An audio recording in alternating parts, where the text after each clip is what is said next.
couple things. Number one, with regards to this pelvis as the base, the spinal cord comes down all the way down through the middle, right through there. Yep. Right about here at the top of the lumbar region, it splits and becomes less of a cord and splays out into little fibers. It looks like a horse's tail. It's called a cauda equina.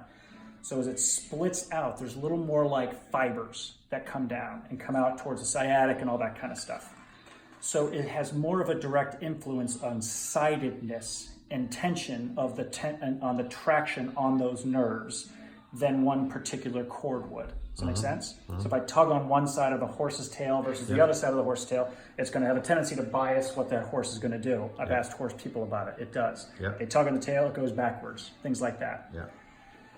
With a body that every time we inhale has a propensity to rotate things this way, and we counter anchor ourselves this way due to the diaphragm and system imbalances and all that, we're going to have a tendency to load and anchor that side.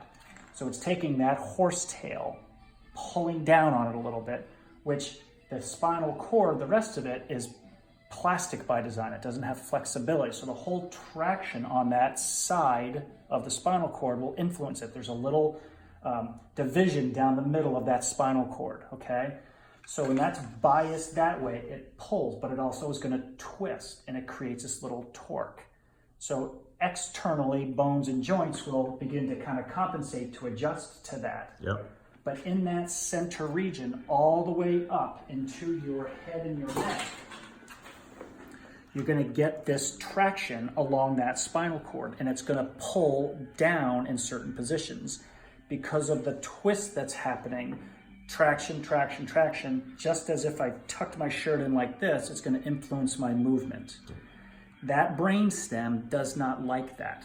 That brainstem goes right through the middle of the brain, and then you've got the whole big floppy thing along the outside. That's being pulled down, basically compressing that side.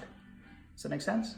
So all the traction and tension of muscle imbalances and breathing imbalances and pressure distribution not being balanced creates that torque and pull. And it's kind of like Ron Hruska said once, it's kind of like getting concussed on the right side over and over and over again and never letting it heal.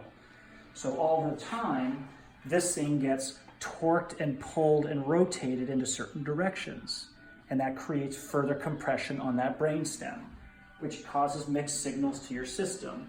And then your nervous system goes awry because it's like, I don't know how to respond to this because I've got this constant traction on my system that I don't know how to respond to because it's too internal for me to appreciate.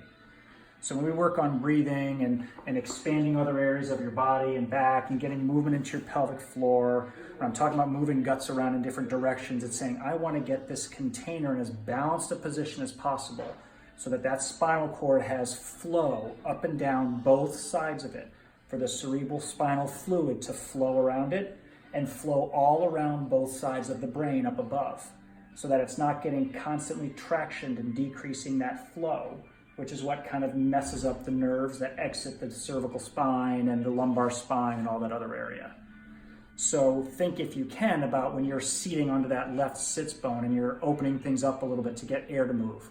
You're creating flow on both sides of that spinal cord all the way up and all the way up around the brain.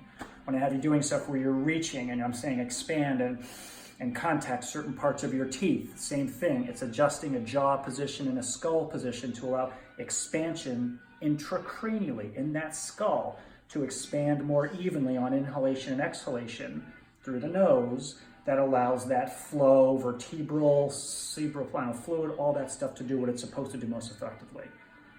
Does that clarify that a little bit? Okay. Thank you.